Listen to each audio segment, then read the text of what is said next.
Assalamualaikum warahmatullahi wabarakatuh. Waalaikumsalam warahmatullahi. Alhamdulillahi rabbil alamin. Wabihi nasta'inu ala umurid dunya waddin. Ashadu an la ilaha illallah wa ashadu anna muhammadan abduhu wa rasuluh. Allahumma salli ala sayyidina Muhammad wa ala alihi wa sahbihi ajma'in. Amma ba'd. Ma'asyiral muslimin muslimat, Bapak Ibu saudara-saudara sekalian, teristimewa yang kita hormati, Bapak Wakil Gubernur Provinsi Kalimantan Timur, Bapak Haji Adi Dharma beserta istri, kemudian spesial pengantin kita malam ini, pengantin baru.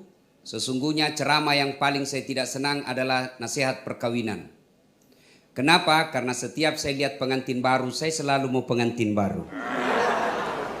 Dan kami muliakan juga Bapak Dr. Andes, Bapak Haji Farid Wajdi yang insya Allah dimuliakan dan dirahmati oleh Allah Subhanahu wa Ta'ala. Kita to the point saja ini. Nasihat pernikahan, bukan nasihat dasat latif, tapi nasihatnya agama buat Dina dengan Dedi. Pertama, menikah luruskan niat. Ini dulu yang pertama. Biasanya anak muda menikah itu membayangkan tempat tidur. Kalau tempat tidur yang kau bayangkan menikah, maka siap-siap kau kecewa. Kenapa? Tidak lama enaknya itu. Mana buktinya?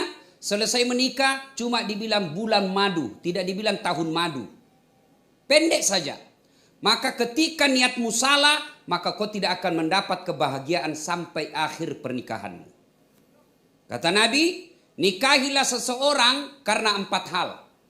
1, karena kecantikannya. Ah, ini yang jomblo-jomblo fisabilillah.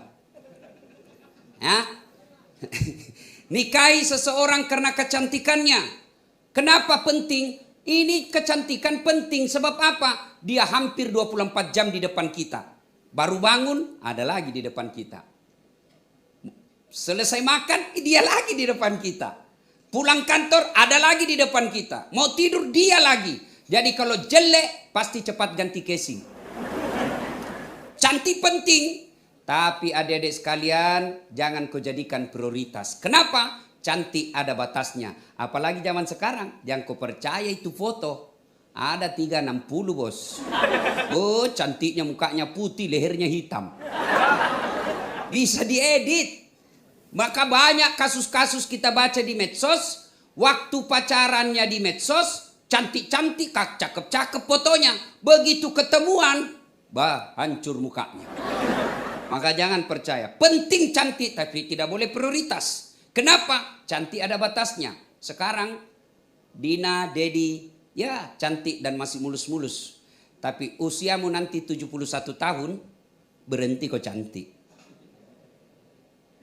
Yang kedua, kata Nabi, nikahilah dia karena keturunannya. Penting ini lihat keturunannya, tapi tidak boleh menjadi prioritas. Kenapa? Ada orang bapaknya Nabi, anaknya pengkhianat. Nuh alaihi salam. Ada orang bapaknya pengkhianat, anaknya jadi Nabi. Ibrahim alaihi salam. Jadi keturunan penting perhitungan, tapi tidak boleh menjadi prioritas. Yang ketiga kata Nabi, nikahilah dia karena kekayaannya. Penting kita cari duit. Orang-orang kaya, tapi tidak boleh menjadi prioritas. Kenapa? Bapaknya kaya, belum tentu bisa diturunkan kepada anaknya. Maka lelaki yang baik, dia berdiri dengan kakinya, dengan kepala tegak, tidak mengharapkan bantuan mertua. Karena kalau kau selalu hidup di tangan mertuamu, maka kau tidak bisa mandiri. Ya. Yang keempat, kata Nabi, nikahilah dia karena agamanya. Mahasiswa saya di Unhas bilang, kenapa agama nomor 4 Ustaz? Mestinya nomor 1. Jangan salah. Agama nomor 4 tapi tidak titik di situ, koma. Kata Nabi, utamakan agamanya karena dengan agama kau dapat 4-4-nya. Mencari perempuan atau laki-laki yang cakep, yang cantik, anak orang kaya, keturunan baik-baik, agamanya bagus, hafal Quran. 100 perempuan belum tentu ada 1. Ada cantik mukanya, hancur akhlaknya. Ada lagi bagus mukanya, bapaknya lagi baik-baik, anaknya lagi hancur mukanya. Ada barangkali bagus agamanya, tapi miskin lagi. Maka mencari keempat-empatnya, dialah cantik, keturunan baik-baik, agamanya bagus. Kalau ada di Samarinda, tunjukkan saya juga masih mau.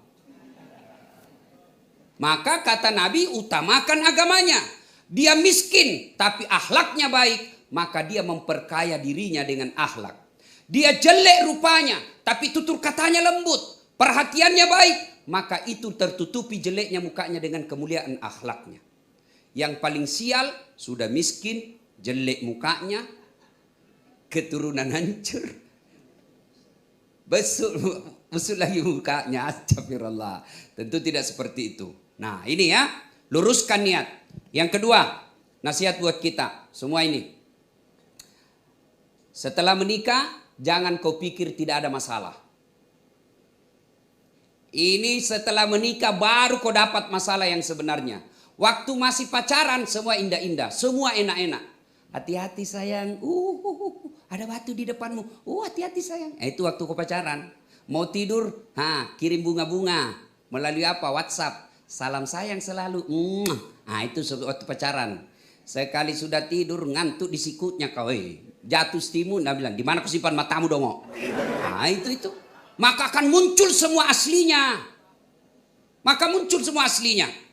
Maka ibu bapak saudara-saudara sekalian, persiapkan mentalmu untuk menghadapi masalah. Demi Allah, tidak ada rumah tangga yang tidak ada masalahnya. Bohong itu kalau ada bilang tidak ada masalahnya. Ustadz, ada juga masalahnya. Bohong itu kalau ada bilang Ustadz tidak ada masalahnya. Jangankan Ustadz, Nabi saja ada masalahnya. Beliau bukan dibully dalam rumah tangga, diusir dari kampungnya. Siapa yang usir? Pamannya sendiri, Abu Lahab. Status ekonomi, beliau pernah dalam sejarah 3 hari 3 malam tidak makan. Itu Nabi. Apalagi kita, manusia akhir zaman. Ada yang bilang sama saya, Ustadz, bahagianya rumah tangganya itu. Kenapa kau tahu? Dia bilang, itu foto-fotonya di Facebook. Romantisnya, saya bilang, sini kau dulu. Dongo itu kalau foto bertengkar, share di Facebooknya. Pasti yang romantis-romantis. Saya diprotes sama temanku. Ustadz, kenapa itu di dompetmu tidak pernah ada fotonya istrimu? Facebookmu tidak ada fotonya istrimu? WhatsAppmu tidak pernah tuh dilihat foto-fotonya? Saya bilang, untuk apa? Saya sudah hafal mukanya istriku. Hanya orang yang tidak hafal mukanya istrinya itu yang selalu bawa fotonya. Jadi ibu-ibu kalau selalu disimpan foto di wallpapernya suamimu, hati-hati, barangkali dia lupa mukamu itu.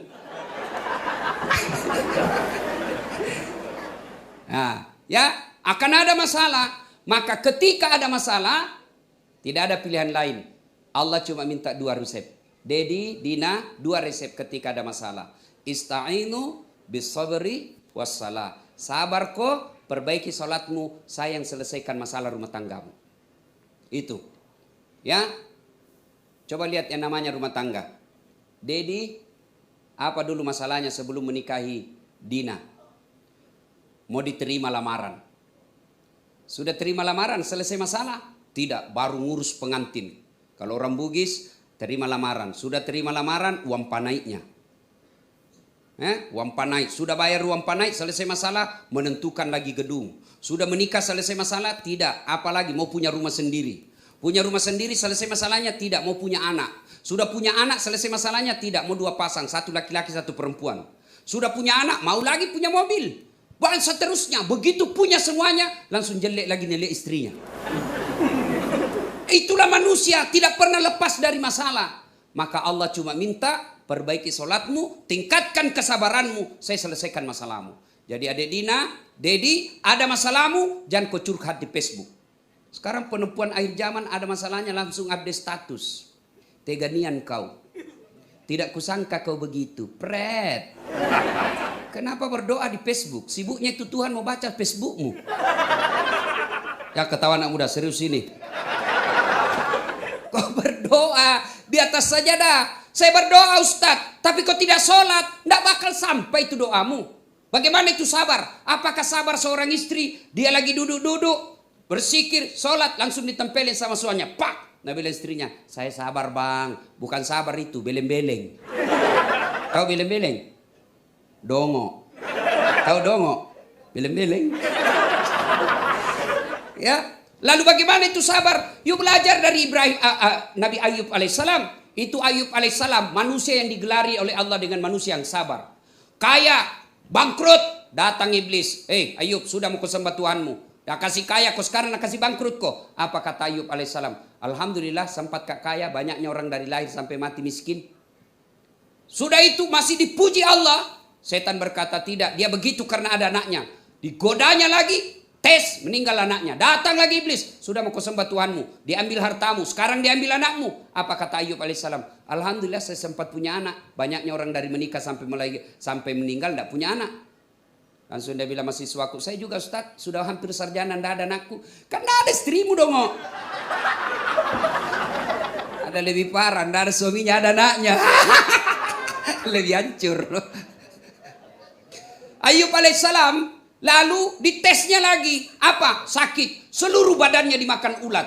Tapi Ayub alaihissalam berkata, Alhamdulillah saya sempat sehat. 81 tahun saya sehat. Baru saya 16 tahun sakit. Masa saya mengeluh kepada Allah. Ini rahasia buat bapak ibu.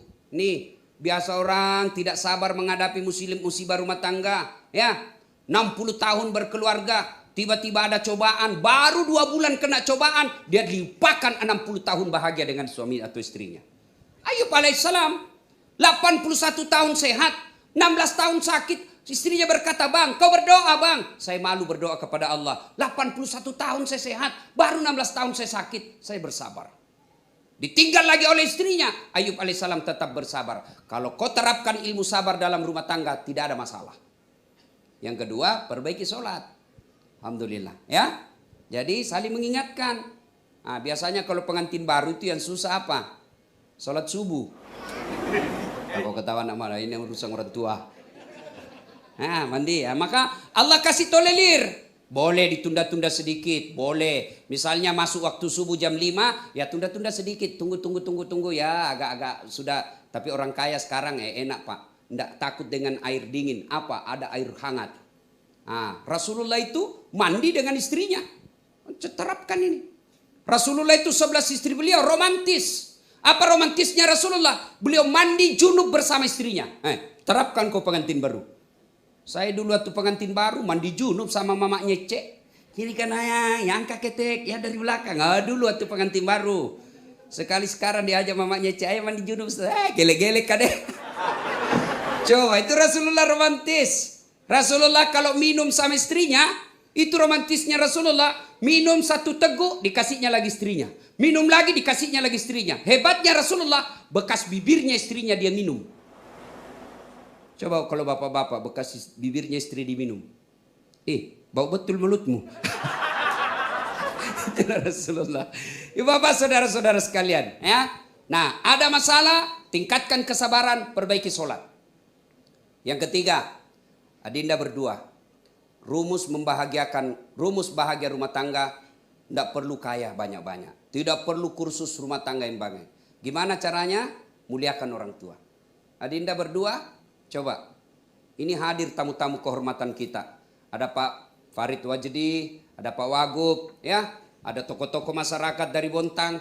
Bayangkan banyak tamu-tamu kehormatan. Kira-kira karena 2 mempelai? Bukan, karena kedua orang tua.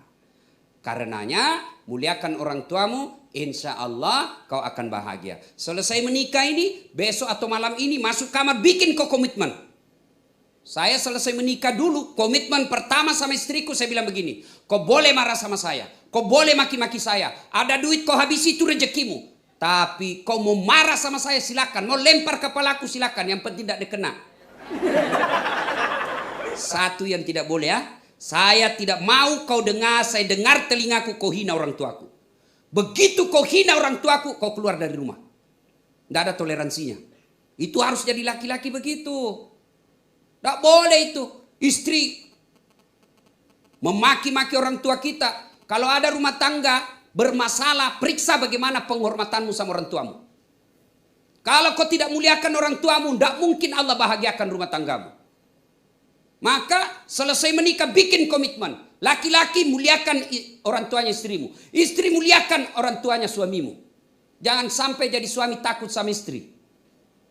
Datang orang tuanya dari kampung. Suaminya bilang, Dek, ini sudah lama kita tidak pernah belanja-belanja untuk ibu. Kita belikan emas ya. Langsung dia bilang istrinya, apa?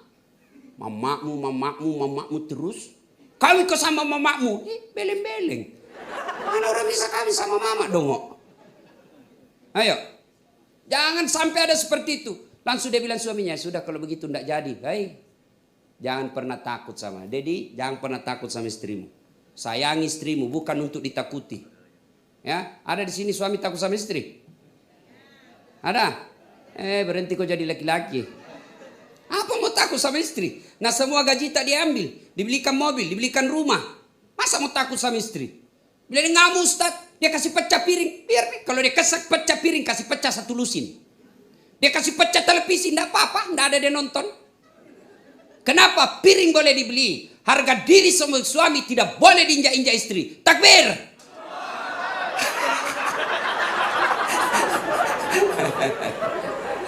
Yuk, jangan pernah mengkhianati orang tuamu. Itu rumus dek.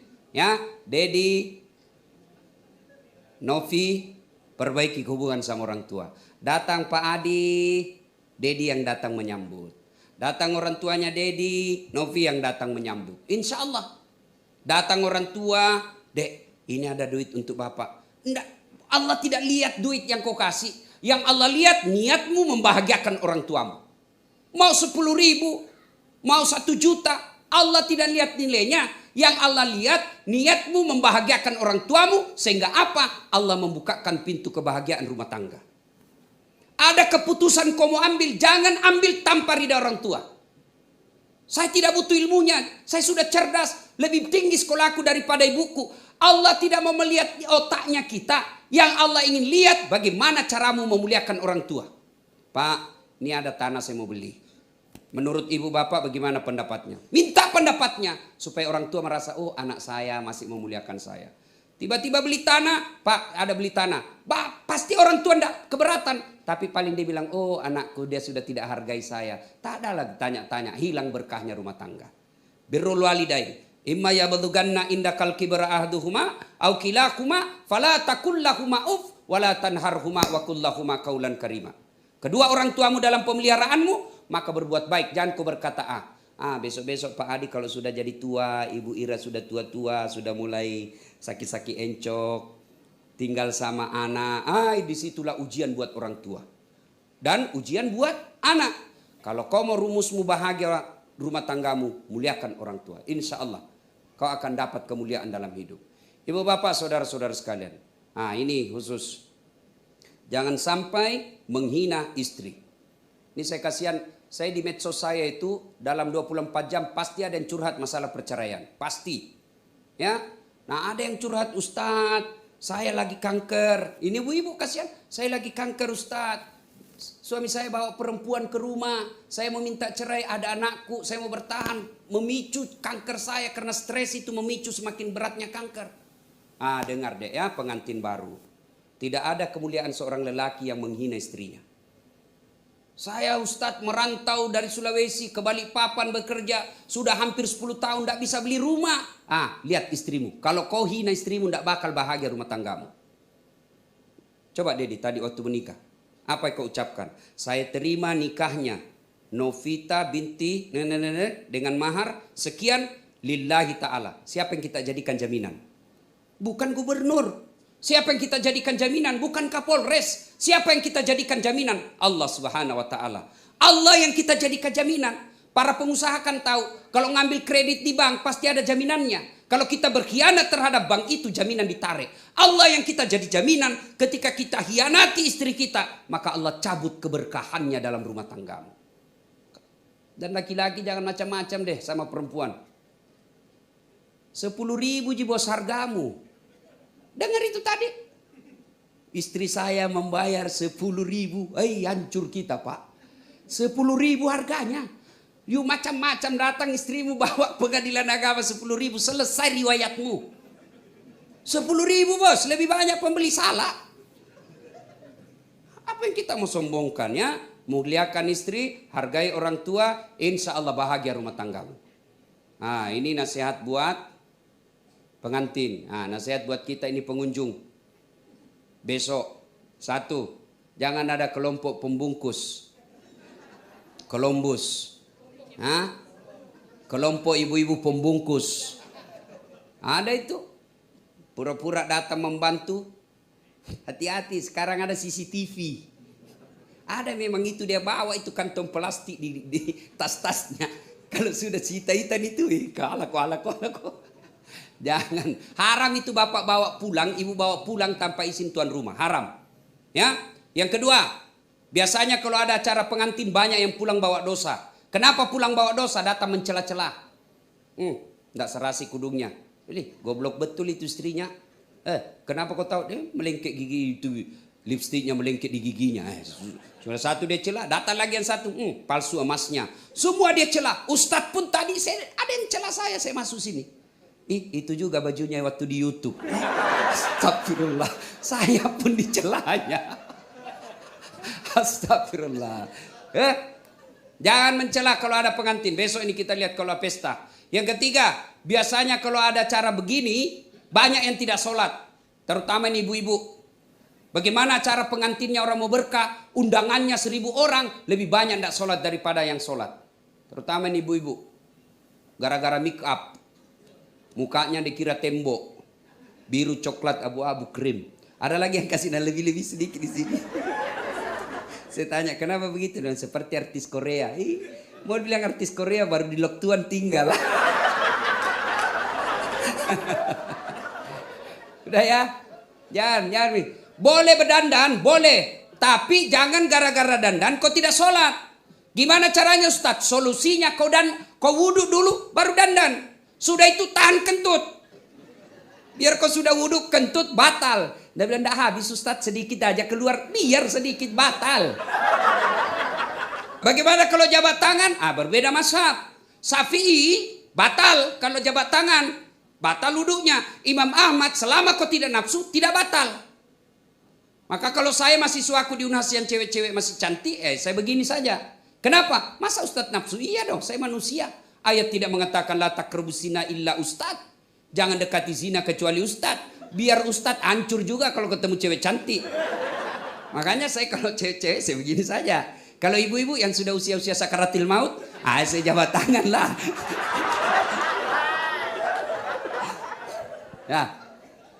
Ya. Apalagi yang membuat perempuan banyak tidak sholat? Kudung. Jilbab sakaratil maut. Talinya 2 meter, naikat di gigi dia, di lehernya. Nah kasih 3 lapis itu kuning, biru, abu-abu. Nah kasih strem lagi sedikit sini. Kasih miring, ada keling-kelingnya, ada kayak pohon di belakangnya. Roknya sempit. Susah goyang tali hidungnya begini.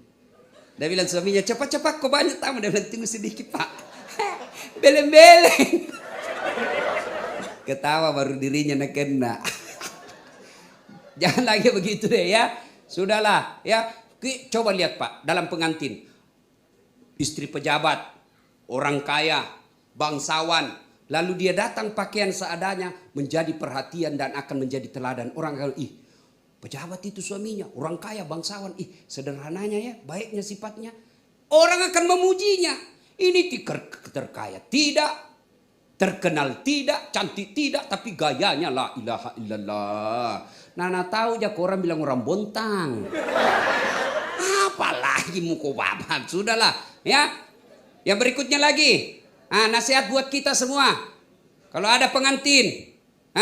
Nasihat buat kita semua. Kalau ada pengantin. Biasanya banyak tersinggung pulang. Kenapa tersinggung? Merasa tidak dilayani. Jauh-jauh saya dari Sulawesi Selatan. Tidak diurus. Tidak mungkin Pak Adi dan Ibu Ira melayani Bapak dengan sempurna. Kenapa? Banyak tamunya. Saya dengar-dengar 10.000 nanti akan diundang. Mana mau diurus semua Bapak datang. Yang tersinggung dan bilang, tidak mau lagi saya pergi pengantinnya Pak Adi. Kenapa? Saya pakai baju baru, masa tidak kena syuting? Gara-gara syuting dan ngambek. Nah ini juga tukang foto biasa kasih tersinggung itu tamunya orang. Alhamdulillah ini malam saya lihat baik. Biasa itu ada tukang foto pantat dia kasih tamu kemuliaannya orang.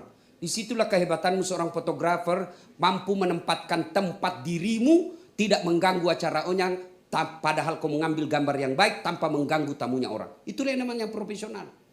Biasa orang foto, tabe pak, kau kasih pantat apa tabe baru pantat kau kasih ki. Ya, nah ibu bapak saudara-saudara sekalian, terakhir sekali, Dedi. Besok kalau marah dek sama istrimu jangan gampang bilang talak. Ya. Ini yang banyak anak-anak medsos tidak sadari. Marah sama istrinya dia WhatsApp, saya talak kamu. Sama itu kalau kau ucapkan sama. Meskipun melalui WhatsApp, saya talak kamu, jatuh talak 1. Ya, masih boleh campur. Dingin-dingin malam-malam sama-sama butuh, boleh campur, halal. Saya talak kamu. 5 menit kemudian di ruang tamu dia, saya talak betul kamu, jatuh talak 2. Tidak boleh campur sebelum nikah ulang. Kau harus nikah dulu. Kalau kau campur tidak nikah, sama hukumnya berzina. Saya talak kamu, 5 menit di ruang tamu, saya talak kamu. Dia keluar, dia starter mau ikut talak tongan kau. Jatuh talak 3. Tidak boleh campur kecuali dia cerai dulu dengan perempuan laki-laki. Kita ceraikan perempuan itu, lalu dia menunggu 3 bulan, lalu nikah dengan laki-laki lain, dicerai lagi laki-laki lain itu, lalu kita menunggu 3 kali haid, baru kita nikah lagi. Itu namanya talak 3. Hati-hati. Bagaimana kalau perempuan bilang talaka, talaka, talaka, talaka, talaka, talaka, talaka. Biar sampai di atas pantatnya. Kenapa hak talak ada sama laki-laki, bukan sama perempuan. Ibu bapak, saudara-saudara sekalian, Ade Vita dan Dedi, untuk membina rumah tangga tidak usah cari jauh, tidak usah contoh Nabi, agak berat. Lihat saja ibu, Pak Adi dengan Ibu Dharma, Ibu Adi. Saya mengenal beliau, pertama kali yang undang saya ke Bontang Pak Adi, Ibu Ira. Sudah lebih 10 tahun saya mengenal beliau. Saya tidak pernah mendengar Ibu Adi kasar sama istri, sama suami. Tidak pernah saya dengar kasar bicara. Pak Adi pun saya mengenal, sudah bertahun-tahun saya kenal, tidak pernah busuk mukanya di depan istrinya. Tapi saya yakin pernah juga bertengkar. Tidak mungkin tidak pernah bertengkar, tapi tidak pernah menampakkan sama orang. Banyak kita biasa bertengkar di depan orang. Biar di depan banyak orang, dia kasih bola matanya sama suaminya. Suaminya minta izin, Bu saya boleh minum kopi? Dia bilang boleh, tapi matanya melotot. Dia lihat sama orang, kasihannya. Jangan. Contoh saja. Ibu Adi, Ibu Ira tidak pernah kasar ngomong sama suami. Pak Adi tidak pernah saya dengar memaki istri. Itu aja contoh deh. Ya, Ibu Ira pernah punya suami sebagai wali kota, tapi tidak takabur dan tidak pernah sombong. Tetap mendukung istri dengan sebaik-baiknya. Kalau ini kita jadikan contoh, lalu banyak berdoa, minta pertolongan kepada Allah, saya yakin kalian berdua akan membentuk rumah tangga yang bahagia. Insya Allah. Demikian, mudah-mudahan ada manfaat. Kalian yang masih jomblo, segeralah menikah. Ya, jangan cari orang sempurna. Yang kau cari adalah niatkan, luruskan niat untuk menikah, menegakkan sunnatullah, menegakkan sunnah Rasulullah, dan menghindari maksiat. Jangan kau pacar-pacaran. Ini cewek, motor saja itu 1 tahun dicicil sudah lunas. Kamu dipacari sudah 3 tahun tidak dinikah-nikahi. Ya, segera minta. Kalau dia tidak mau ambil keputusan, kau tidak mau, oke, saya cari laki-laki lain. Jangan salahkan kalau ada laki-laki yang melamar dan bapakku terima. Jangan lama mau dipacar-pacari. Itu laki-laki ketika sudah diminta melamar sudah menghilang. Itu salah satu ciri laki-laki tersebut tidak serius. Terima kasih, lebih dan kurangnya mohon dimaafkan. Nun wal kalam yamsturun billahi fisabilil haq. Assalamualaikum warahmatullahi wabarakatuh.